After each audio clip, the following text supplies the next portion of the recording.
Oh, no. Ah! You're making it the greatest. Yeah, as long as he doesn't do something.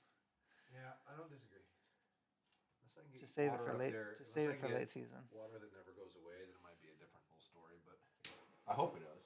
Yeah. Seems like it will. If they all abating, I'm screwed. Well, I can't do food plots in the winter. Dude, isn't the 25th the opener? No, yeah, it is. Hey, Billie Jean is not my lover. Oh, she's just a girl that thinks that I am the one. Ooh, look at that sucker go. Yeah, we're ripping, dog. Throw some crap in there right now. I'll find you the picture. Hang on. Okay. It's gonna take a little bit, so we can start talking while I'm scrolling through here.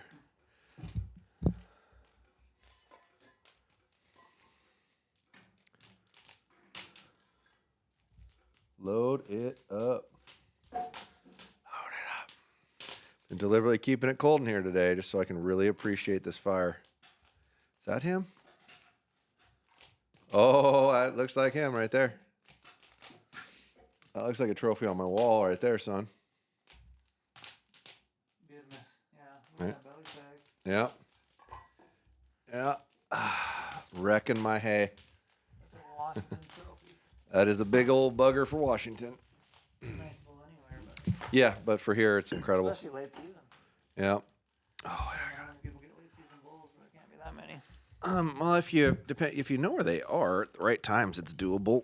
But it is very fortunate, and I consider myself so blessed with, the randomness in which I bought that property. It was just like, yeah, that kind of looks like it might foot the bill, and I want something to start messing with. And then buying the property next door a year later and knocking out the other private owner in that area. And having cool neighbors. I have really awesome Because you didn't know neighbors. that moving up. Not at all, no. And man, I just so nice. Like salt to the earth, old school people, which I know I probably don't look it, but I'm really more of an old school kind of guy. Just awesome people. Like, I love it up there. It's so cool. The only negative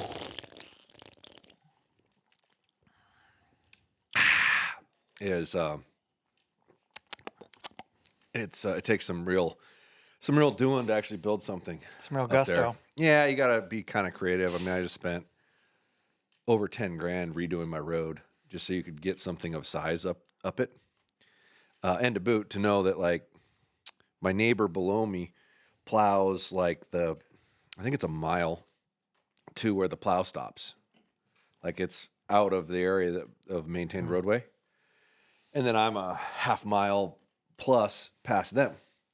So, I mean, I'd know I could plow a mile-ish and get to where it's plowed. Mm-hmm. So there's that. That's a nice little plus, nice little caveat. Yeah. But still, you're in a spot that's just like impossible to get to. And I'm mildly regretting not buying my buddy Ray's bulldozer when he was moving and sold all his stuff, which I don't think he sold it yet. I think it's still for sale. I could probably still get it, but if you had a bulldozer, you'd get out anywhere. Like, it won't matter. It wouldn't matter if they dump 3 feet of snow on you. As long as your dozer starts up, you just point the blade and drive, and it'll push everything out of your way. At this stage of life, I'm kind of fascinated by those unique builds, like people who build interesting stuff in unique places. Things that take a little gusto. a little workaround, a little gusto. You'd love what I'm going to Yeah, build. part of my YouTube feed right now is like these interesting builds all over the world where they go in and they talk about like why they built it, the story behind it, what the space means to them, and it's just real fascinating to me. Yeah. Yeah, it's pretty wild. People do amazing stuff too. Yeah, Like, yeah. They really. You start thinking outside the box, and I mean, just the analyzing and calculating I've done on like electrical consumption requirements and whatnot for what I'm trying to build, knowing that I don't have electricity. Yeah. It's like, well, okay, you can do this, you can do that, you can do that, and you start really looking at it, and you're like, I don't really need electricity. Have you considered a mill? Like lumber mill? Yeah. I have, but I don't have a ton of wood on my property. Like it was logged a long time ago, and it's still growing back. And there's probably enough like standing dead annually to be firewood for the year, kind of thing. It needs to grow in way better. My property next door that just got logged has so much wood on the ground, it's not even funny. So that would be feasible, but at the same time, it's the amount of time involved And do I really want to spend that time on top of what I'm already doing? Right. Right? Because I'm a busy guy. Yeah. I got a lot on my plate, but that doesn't change the fact that I have ambitions and drives and things that I enjoy and things that bring me joy. So I will build that, and I will build it in an alternative fashion. For those who are listening, we're talking about my cabin on my property. But now that I've got the road done, my ability to get like a concrete truck up there is now doable. So That's now huge. I can get, mixed concrete without too much of an issue. Being able to just get heavy equipment in there without too much hassle is huge. Yeah. And I mean, I put 10 grand in my road, but I probably got to put 10 grand in rock Yeah.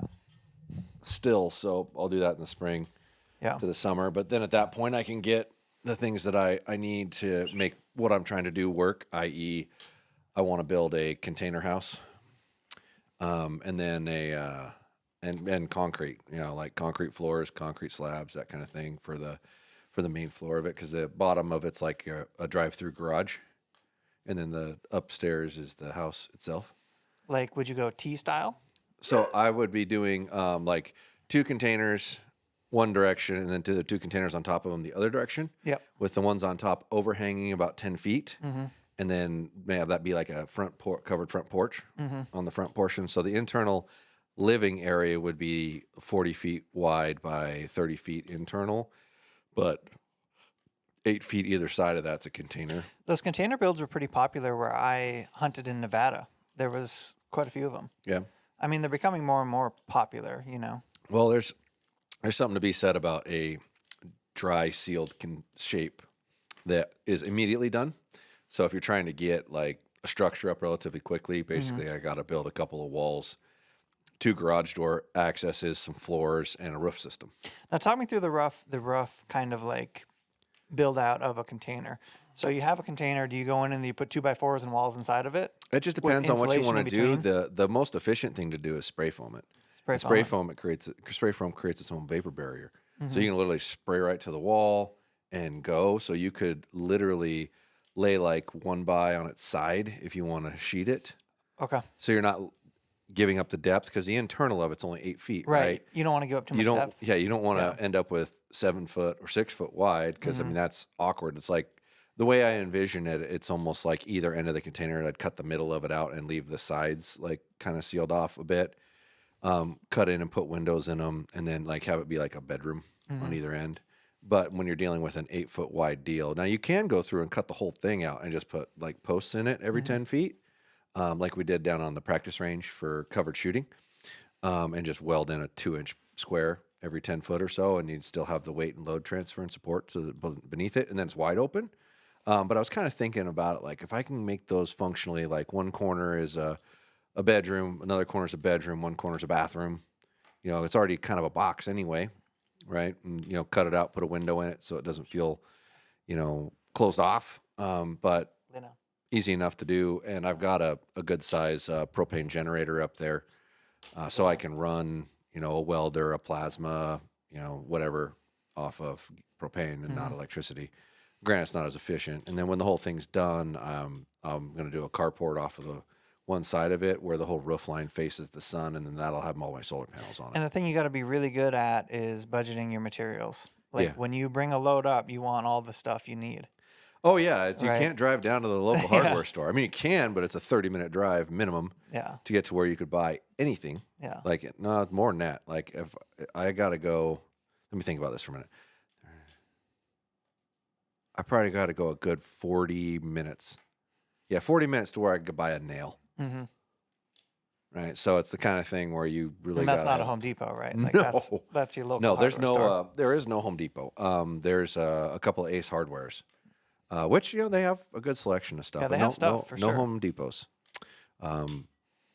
There is a. Well, I'm drawing a blank. There's a North 40, but they don't do a ton of lumber. But that's like almost an hour to get to there.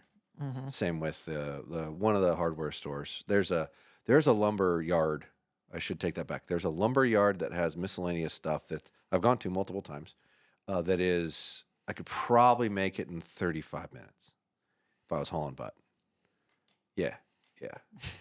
But I love that aspect of it. I love the fact that this is inconvenient. It's difficult. It's hard. You have to plan. You have to prepare. And I'd love nothing more to get to a point that I just kind of like, oh, well, it's winter and we can't really do anything. So I'm just going to chill. Because I never do that, like ever. But at the same time, it's like, if you want to go waste time in the winter, don't you want to go do something warm on a beach or something? Right.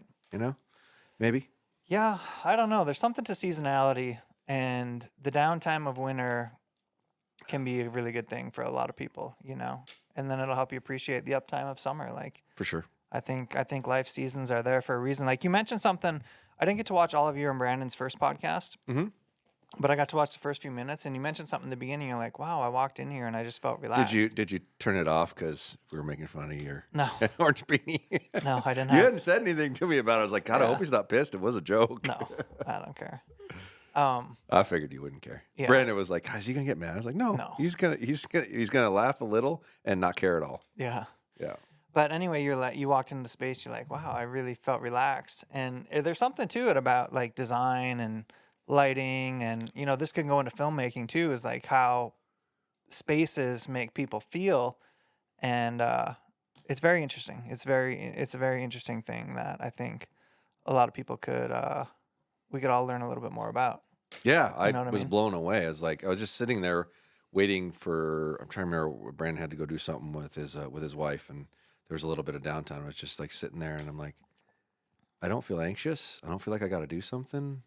I feel like I can relax. And you know, granted, you're sitting in this. And mind you, it's a tiny house. It's probably 600 square feet or 800 square feet. There's a bathroom and a bedroom and a living area, which his living area is where he films, right?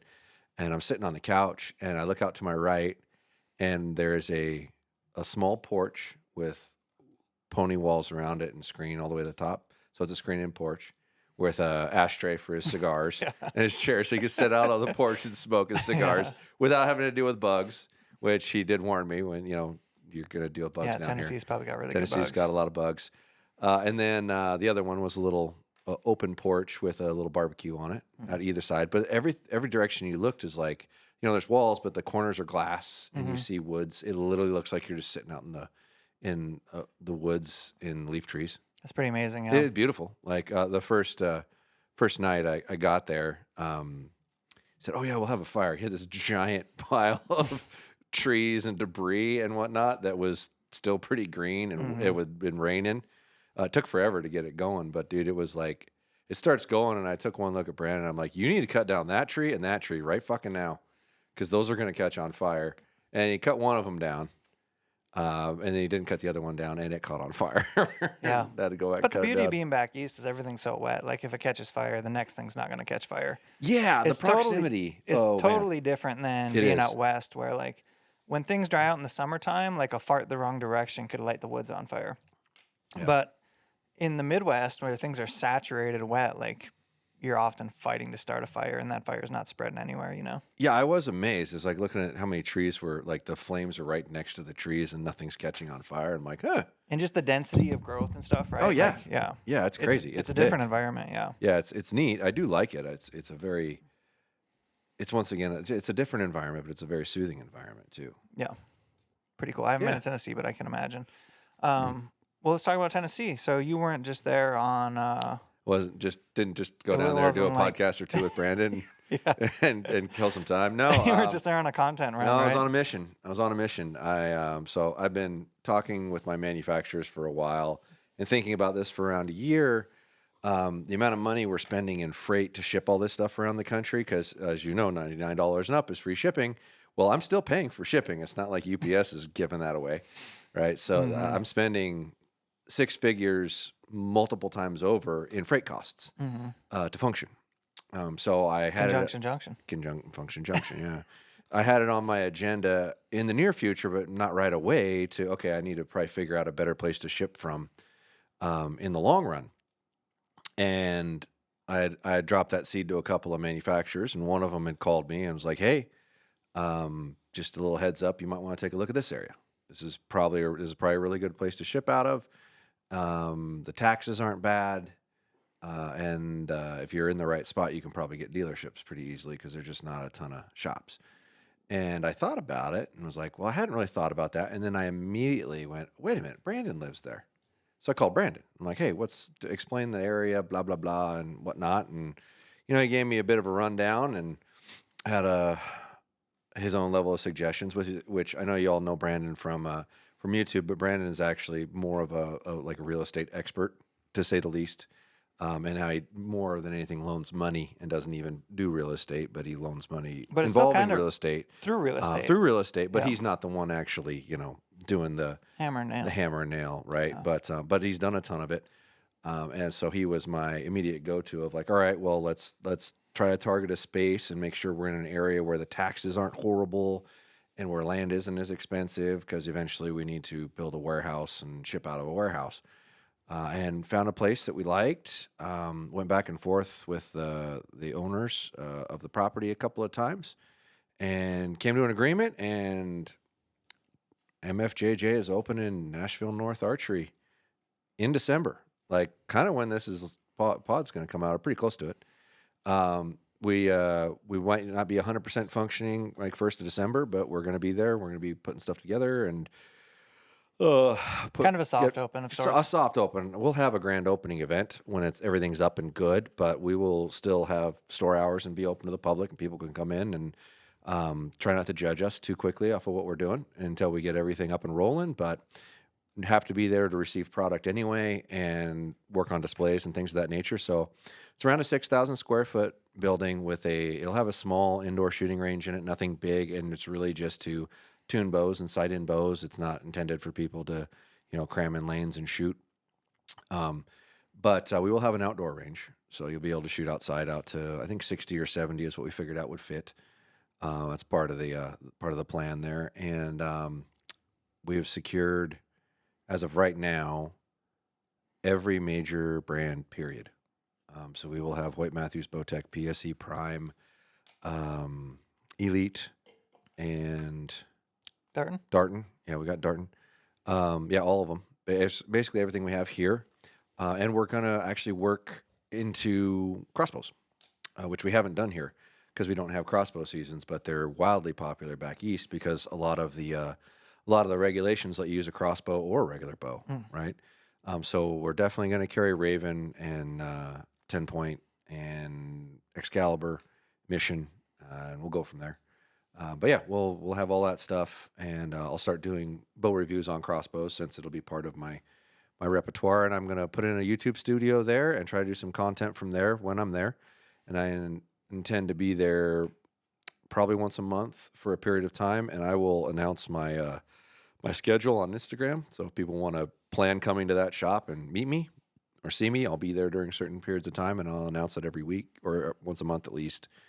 And at least for the first year, but I've got a good guy to run it, and we're hiring employees right now, and I'm just figuring out the racks and things I need to order for displays, so they're all in there in time. And I'm even figuring out how to have my dad's old pickup shipped down there, so I got a truck down there. Yeah, so it's pretty wild. I mean, this happened way faster than I expected. I didn't expect to do this for another year, but what I felt like was the right situation came up, and to know that my buddy Brandon's there and we'll be able to make content together and spend time together. It was like just a mega bonus because I've always really enjoyed spending time with him. He's a really good dude. And I'll happen to be in his town. So, and I said we're going to put a slogan out for him. We're going to make Brandon great again. There's a cat. We're going to make Brandon great again because Brandon hasn't been posting on YouTube much. Chloe! Stop. Hey. That's the problem. She's a cat, and she's just going to start barking like crazy. Chloe, come here. We don't want to get these little guys worked up. I know. Come here. Come. Hey, come here. Chloe, come. Am I editing this one? Just chop this out. Chloe, come here. Come here. Okay, Sit down. So yeah, make Brandon great again. Yeah. So yeah, I thought up a slogan that I thought was hilarious. And Brandon was all down with it. We're going to make Brandon great again on YouTube. We're going to make Brandon post a lot more on YouTube. He actually said, I told him when the Lift X came out, I said, you ready to shoot a new Lift X? He said, I've already decided. We're just going to say MFJJ is going to pick my bow for me. So, but yeah, he's like my bonus in this. And I have some real good insight into the area with him. And I'm super psyched about it. But it'll be up and running quick. And Yeah, like I said, every brand, and we've got accounts set up already. I've got orders in the system already, and we will have product, and we will have it relatively quickly. Which, from what I understand, is something that area has mostly struggled with, is having product on the wall at the time, which is kind of my business model. It's like we're going to carry a ridiculous amount of product. It's always going to be in stock. There's never going to be a question of, oh, is it going to be there? Is it not? Am I going to have to wait 3 months for it? Nope. We got it all. We've even got, like, the way the layout is, there's going to be like 2 highlighted rooms, and one of them's going to be a Matthews room, and one of them's going to be a Hoyt room, because those are, like the main 2 brands of Come and get popularity it. down there. Come. Yeah. Chloe, knock it off. Hey, Stop. Chloe. You're going to get booted out of here. You don't knock it off. You just love to chase them kitties. I know. Chase that kitty. Come. Get the product. Come. Yes. So, yeah, and we'll carry Target stuff and hunting stuff, which I don't think hardly anybody's been carrying Target stuff down there. Could be wrong, but I'm pretty sure they're not. So you'll be able to test fire the new Matthews Target bows, the new Hoyt Target bows, if Prime comes out with a new one, we'll have that. New Elite stuff, you name it. Like, we'll have everything you can want to try. It might take a month or so to get everything fully in stock and up and going. There'll be 4 bow workstations. The layout of it was unique. Like, I walked into the space. It used to be a restaurant, actually. And I walked into the space, and I'm like, this is just oddly correct.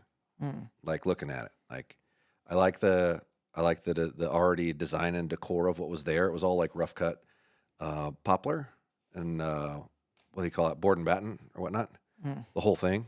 And I'm like, I could actually put black racking right over the top of that and hang stuff on it, but you'd still get that cool look, and you could even backlight it if you want. But yeah, it's just, I don't have to do hardly anything to it to make it look good. That's huge. It's huge. Like, the demo is going to be almost nothing. Like, I fully expect to be demoed out and ready for product hanging within the first week, which I'll be down there the first week.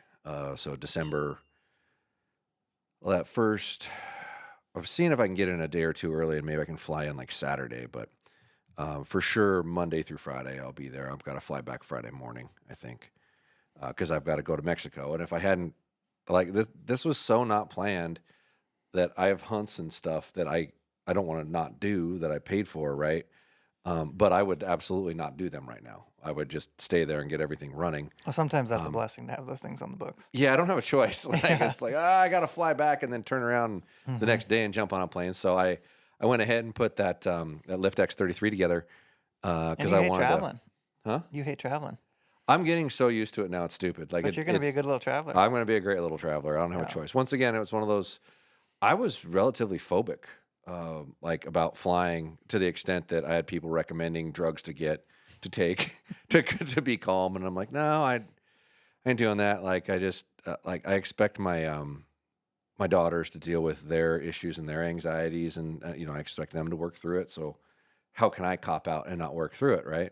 So just dealing with the flying, and what better way than force yourself to fly like 15 to 20 times a year, because that's probably what it's going to look like at least the next year, something around there. I mean, because between that, and I'm sure there'll be a couple of tacks that I have to fly to. I'm really, really thinking hard about doing like biopics with manufacturers. So that would require me to go to where they are and go through their facilities and do meet and greet and that kind of thing, how the cake is made plan. Like all those things. And it's like, well, Jesus, you're going to fly a lot. Like, there's no way around it. You're going to fly twice a month, or at least once a month minimum.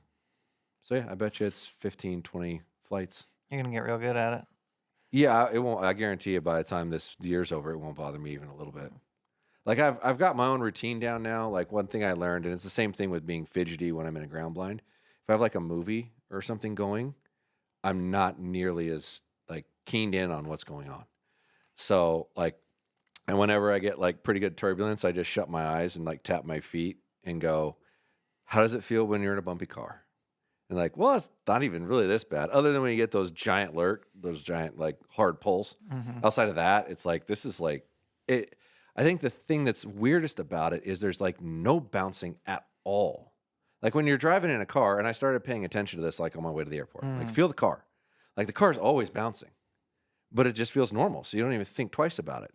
And I think that's what's so unnerving with a plane, is when a plane's flying right, you can't feel a damn thing. It ain't bouncing. It ain't vibrating. It's just like gliding, right?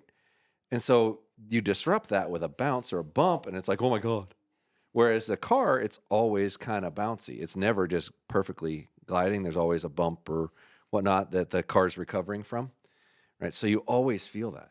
So and then it really clicked in my head. It's like, well, that's why it feels so bizarre, is because it's so calm and then it's not, and then it's calm again.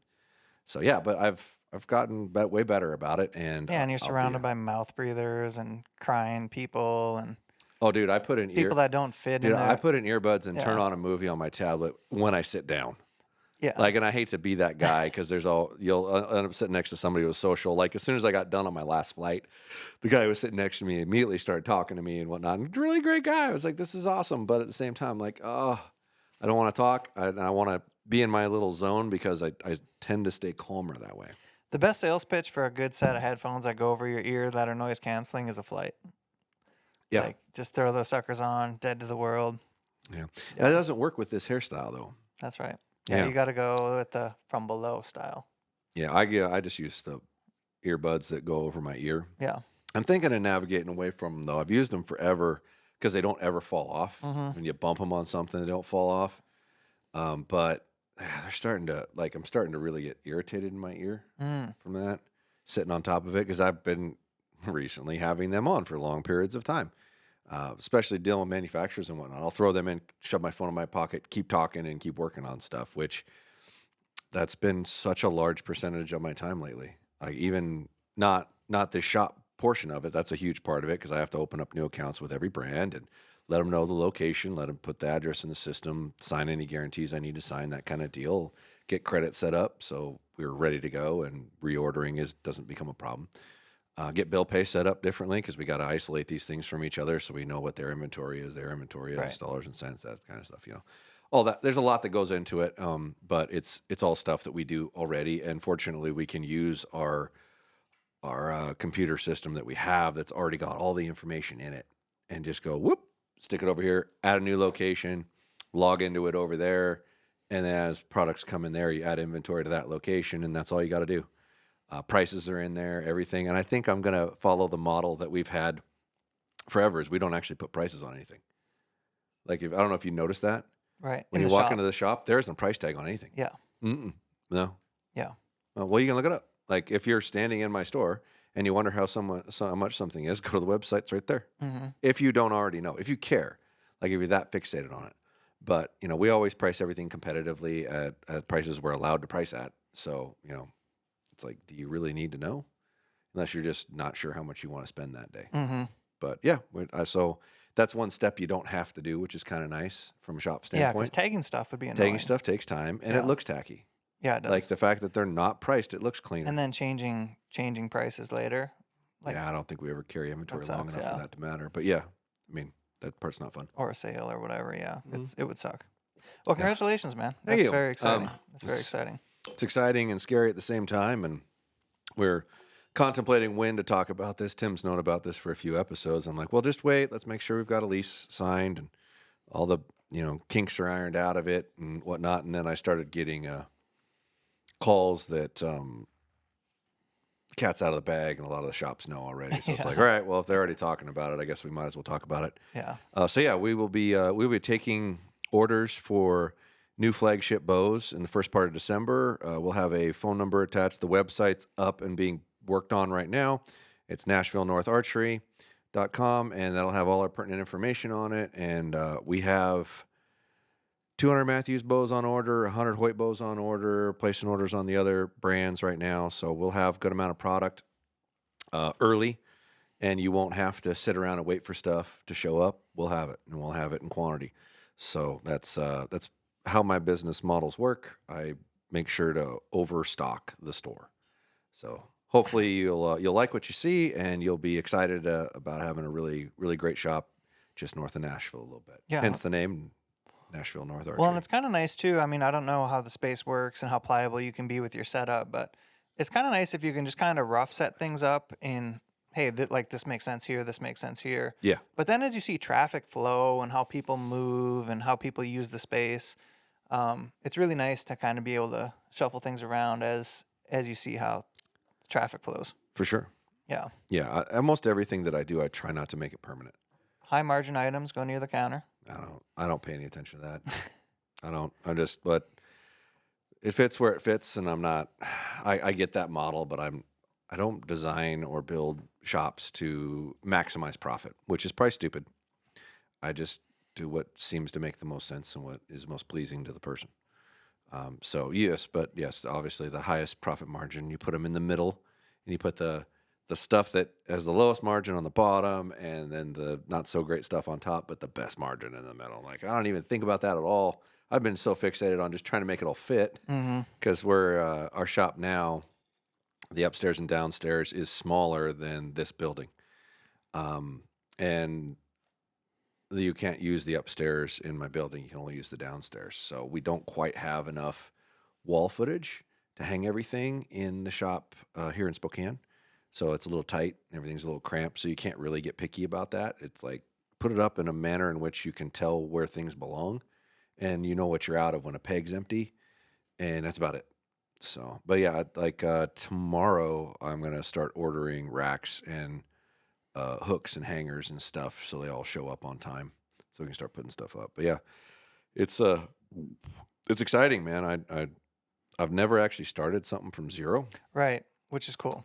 Granted, I shouldn't say that. I helped my dad start this one from zero, but it wasn't just me, right? Yeah. So, and yeah, And you were young. And you say that, but I've been working for over a decade. Yeah. When I was But you also young. weren't putting the money out too. No, and I know there's a difference in that feeling. Yeah. I learned that. I didn't think there would be. Working for somebody and worrying about their money is different than your own. But I felt like, but it's my dad and it's my mom and it's their livelihood. It still really matters to me, right? It's not just so much of, oh, poor John, it didn't work out for him, right? This is my parents, Right. and if it doesn't work out, I'm going to feel responsible, right? So there was always that, and so I thought that felt the same. Nope. Yeah, it's not different. at all. You flip a switch and all that money is your responsibility. And then all of a sudden it's like, oh, fuck. I don't know how I feel about that. So, yeah. Anyway, Nashville North Archery. Come and get it. So it's technically in Ashland City, just northwest of Nashville. It's 20 minutes to downtown, 35 minutes to the airport. And we're going to try to do some events and have a grand opening. We'll announce that on Instagram, which we will do a Instagram for Nashville North Archery.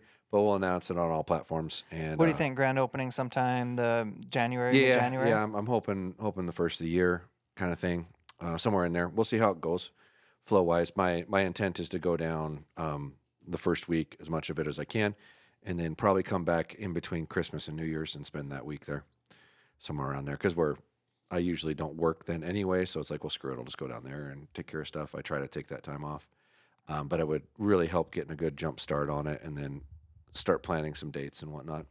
And who knows, maybe I'll try to coordinate around like an ASA shoot that's nearby. And because that's the neat thing about this area is it's relatively close to several ASA shoots, because I've always wanted to go to them.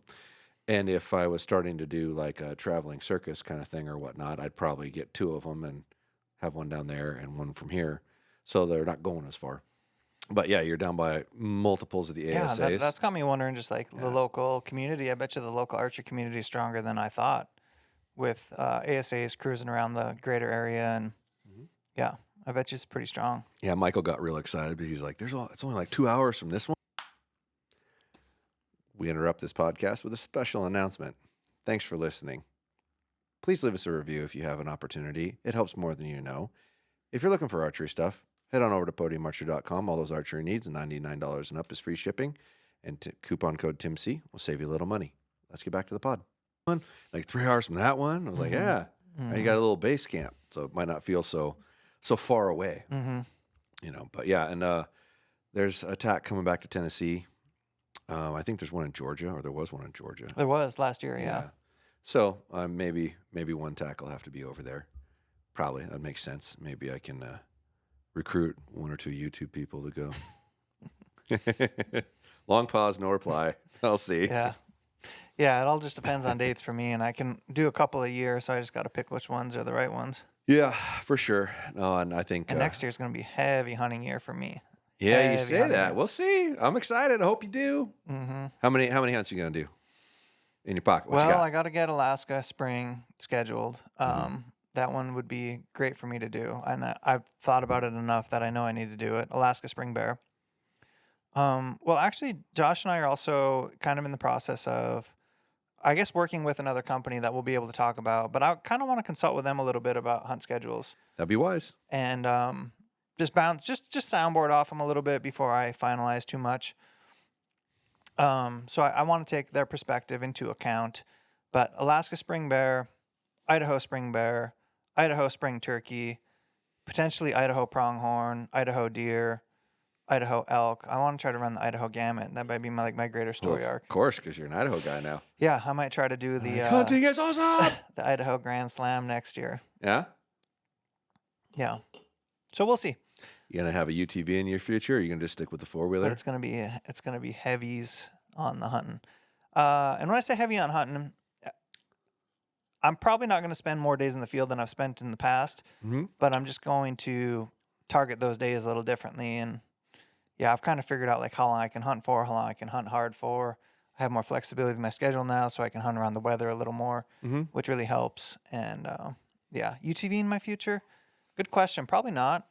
Stay light, stay nimble with my footprint so I can get everything in my truck or move it around with my truck. I try not to take a trailer because that affects your ability to travel the hills a little bit. But yeah. Well, it does, but at the same time, and here's where the cross reference where I keep going back and forth on it, right? Let's say you had a UTV and you had a small toy hauler, and that's what you camped in and slept in, right? Yes, you can't get into as many places, but you can get to those places way easier with a UTV than you could with a pickup. Yes. Right? So the concept is maybe you don't go in as far for your camp. Yep. And you use the UTV to travel with a lot, which I've done that a lot now. And the amount of distance you can cover in a day, oh, dude, and how fast you can get there is bonkers. Like we only antelope hunted for 4 days, and I put 400 miles or 500 miles on my UTV in 4 days. Like you can cover a crap ton of ground. So, I mean, I get your light eco footprint, and I understand why your logic goes there, because that's where I started from in my head. It's like the least amount possible, get in as far as you can, but then you're kind of using your pickup as your camp. And if you had the ability to find a better location to camp from, that you can have more options of directions to go from, you're not as stuck. When you go into that hole, right, and you're like, I'm going to go way back up in here, and I'm going to drive up in there and camp in there, and then it turns out to be shit, and you're like, well, now I got to go over into this drainage. Now you got to come that much farther back out with your pickup that's going a quarter as fast as your UTV is, with all your crap strapped down to it. Yeah. You're not accounting for the time of that. So that's to me, that's the logic. I really think the play, heavily play, is as small of a toy hauler as you can fit your UTV in, because it's not that heavy, so you're not killing your gas mileage. That has good ground clearance, and then you can get that in a reasonable ways, and then have your base camp be in a better location. Yeah, I'm definitely cresting towards better base camps, more comfortable and luxurious base camps. Because when I come back to camp, man, I want to have a good sleep and a nice meal and be recharged for the next day. The first time I stayed in a camper hunting, like I was 20 or 22 or something like that, it was Larry Fugate's camper. I doubt he listens to this anymore at all, but Larry Fugate and Bob Turpin were the first people that took me elk hunting in Idaho, because I knew nothing. I was just gonna I'm just gonna bomb down to that hole, and Bob's like, show me on a map. And I'm looking on it, like, you're gonna die. Like, what do you mean? He's like, I'm serious. You go down there, you're not coming back out of there.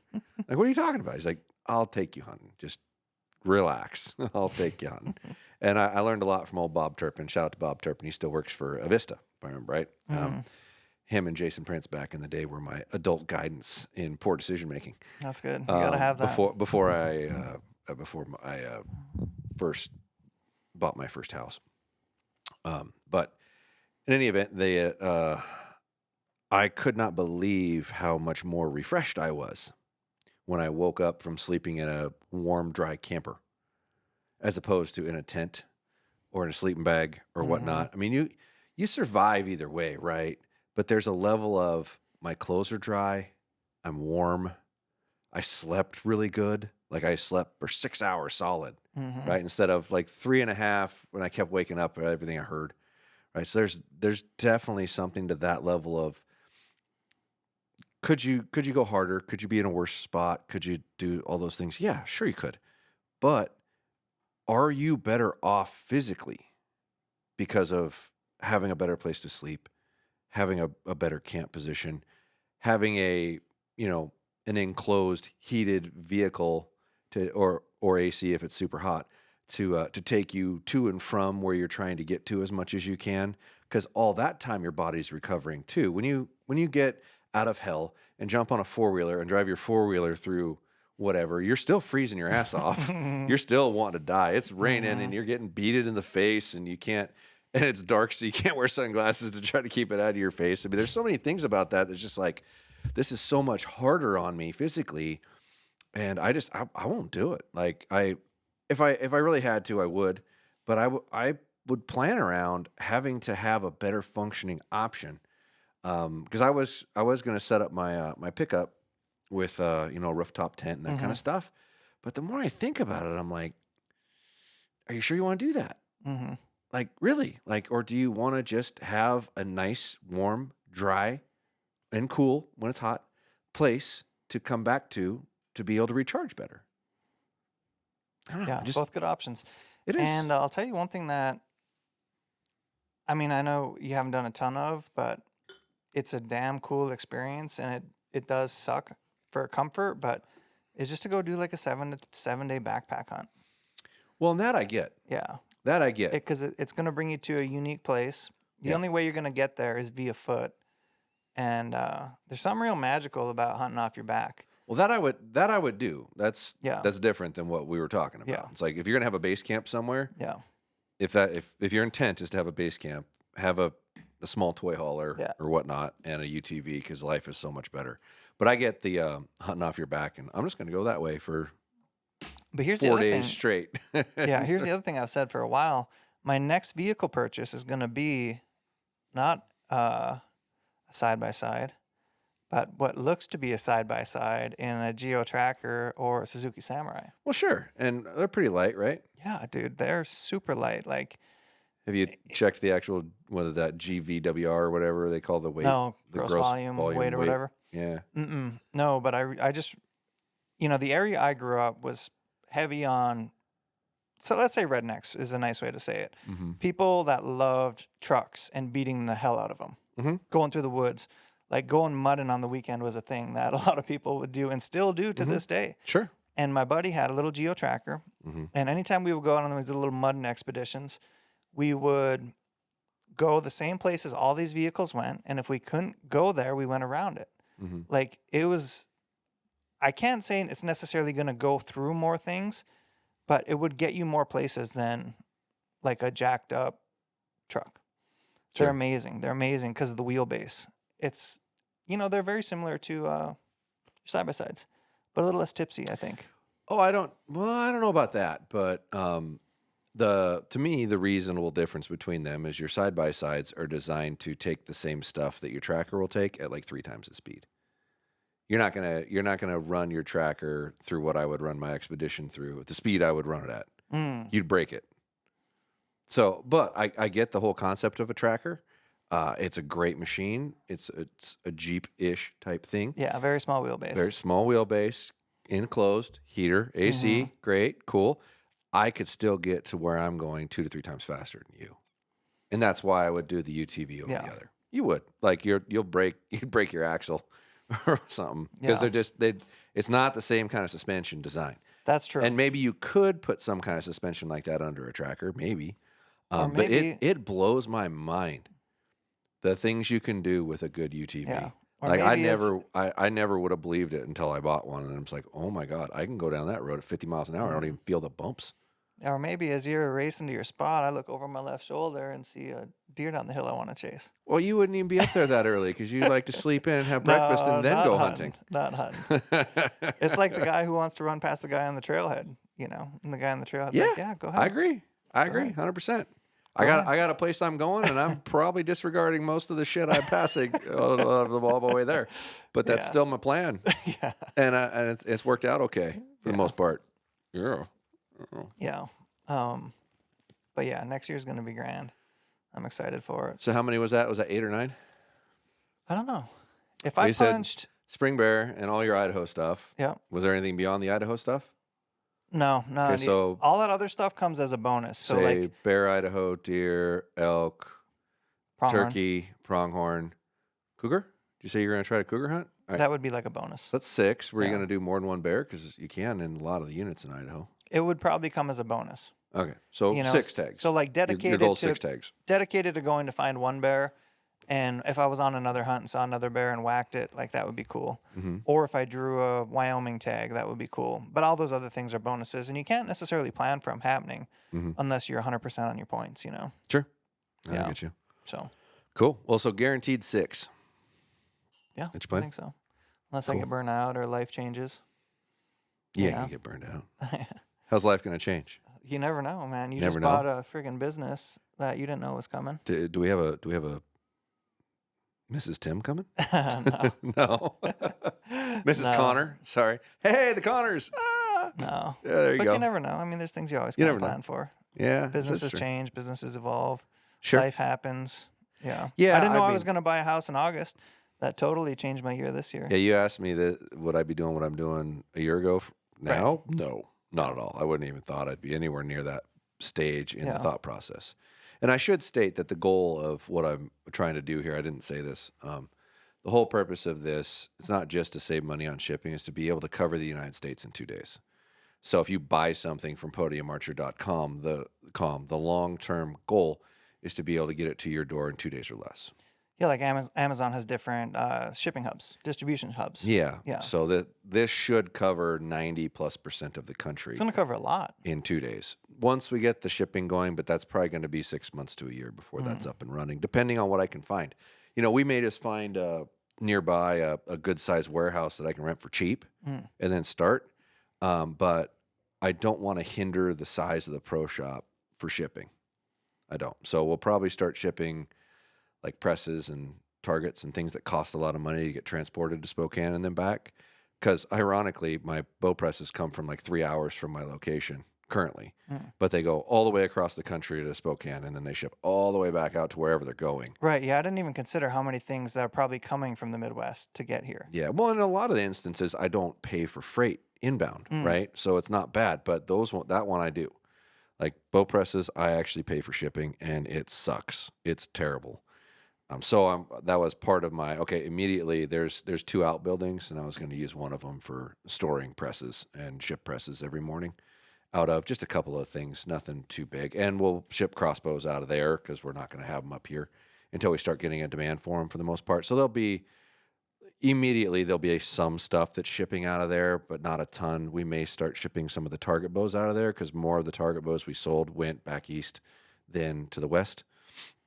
And I want to be able to offer a good selection of target bows in that environment because there's such a big ASA crowd, and I don't think anybody stocks hardly any of it down there. So some things will, but it'll be like large items that are big cost savings. Like you probably don't know this, but anything in the mail that weighs less than a pound, it does not change a price anywhere in the country.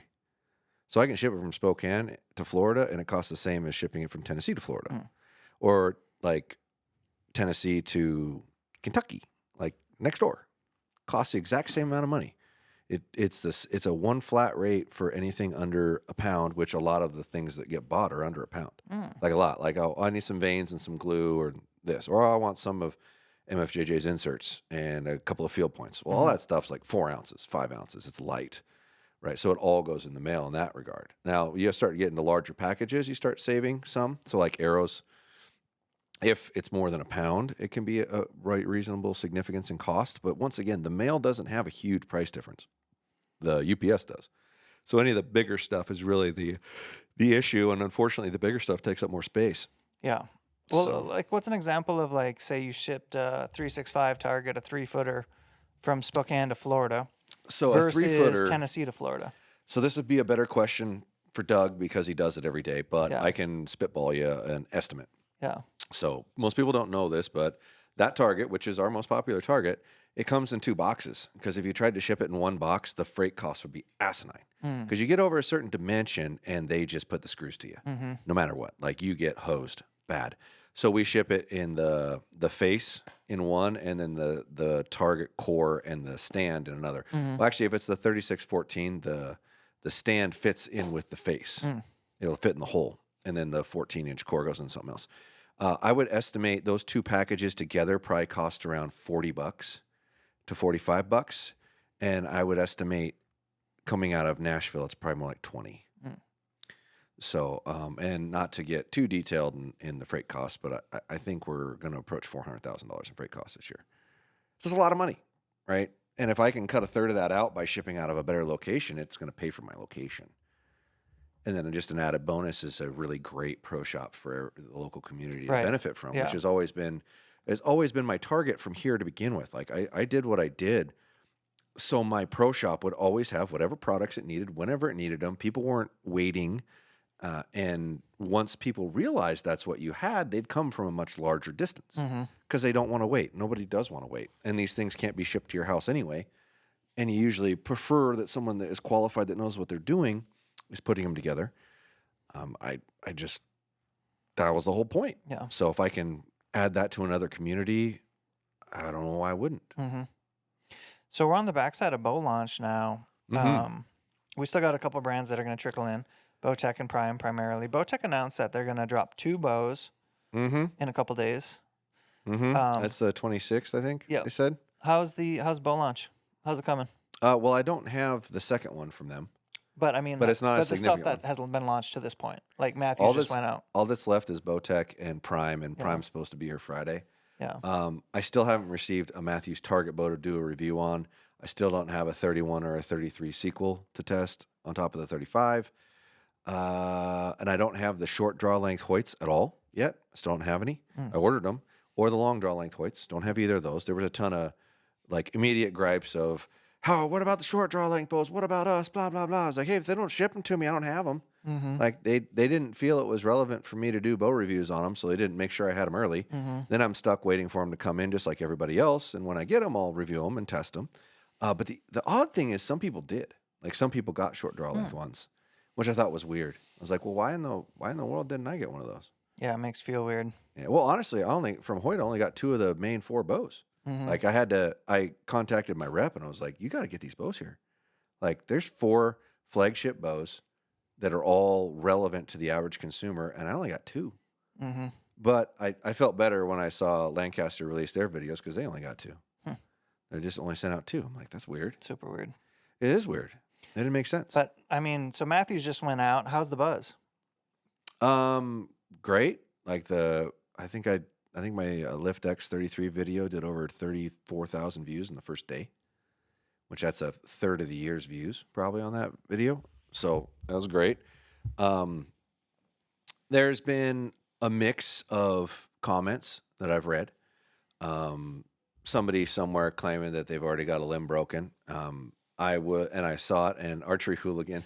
Did you see that? No. Oh yeah. You got to check it. Oh, well. Archery Hooligan spoofed my video talking about how great and durable this new bow is, and then there's a picture of a broken one right underneath it, and then it ends with like saying, "Brought to you by Larry David" and whatnot, and it's the end of Seinfeld or whatever. No, not Seinfeld. What was the?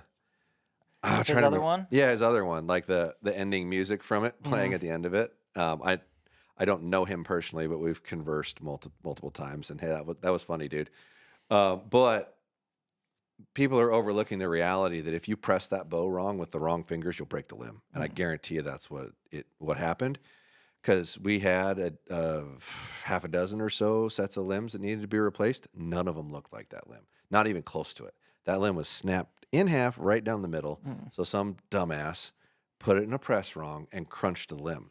And if you look at it, when those fingers are extended, if you don't push those fingers forward, one, if you're not using the Matthews specific fingers for that bow, you're already in the wrong. But 2, if you don't push the fingers forward, inward, to where they are at an angle, when you go to press that bow, the limb will push in and touch the edge of the finger. Yep. And if you keep pressing, you will break the limb. That's not Matthew's fault. That's Dum Dum's fault. Yeah. Yeah. I mean, if a volume of product goes out, you're going to see a certain amount of dumbassery. Right? Yeah. Yeah, and unfortunately, that gets attributed to a brand instead of the jackass operating the tool. Unfortunately. And I guarantee you, like I said, I saw the picture of it and looked at that and went, yeah, that dipshit crunched that in a press. No. None of them were breaking that way. Yeah. And none of them were really breaking. Like they were like a flake off delamination thing. And because those limbs are so small, people panicked. But and it was a material issue anyway. It's resolved. I'm 100% confident in that. Well, I'll tell you what. I was surprised at how much I moved a tear with one rotation on the limb. Yeah. Yeah, it's a Yeah. dump. It's a ton. Yeah, it's a lot. Yeah, It's, you can move, I think, probably a total of, depending on which bow, 4+ inches. and don't you think it would depend on the draw length too? Because Yeah. if it was a longer draw length, Longer it's draw going to length, you're have going to more. have a more movement for Yeah. sure. And that's also why you can't tune it at 28 and move the draw length to 30 and say, oh, it's still tuned. No, it's not. That wheel is sitting at a different angle the farther you draw it back. So you Right. have to retune each draw length. Yep. Most people overlook that one when they're changing from bow to bow. But and the boys down at the shop figured out how to take one apart because they hadn't, disassembled. It's like, well, we got to put strings on this because somebody wanted aftermarket strings on the bow. It's like, well, you got to tear the whole bow apart, and we hadn't taken that assembly apart. They figured out how to get it apart, and also concluded, we don't know this for sure. I meant to ask them this morning. This was just last night. There is a top hat in the one side that it's pressed into. So if you look at it, you've got the gear side and then the opposite side. The opposite side has a top hat in there. Well, in theory, you should be able to change that top hat to a smaller one, forcing the cam left to where you could drive it a different pitch. So you may be able to actually move it more than just that.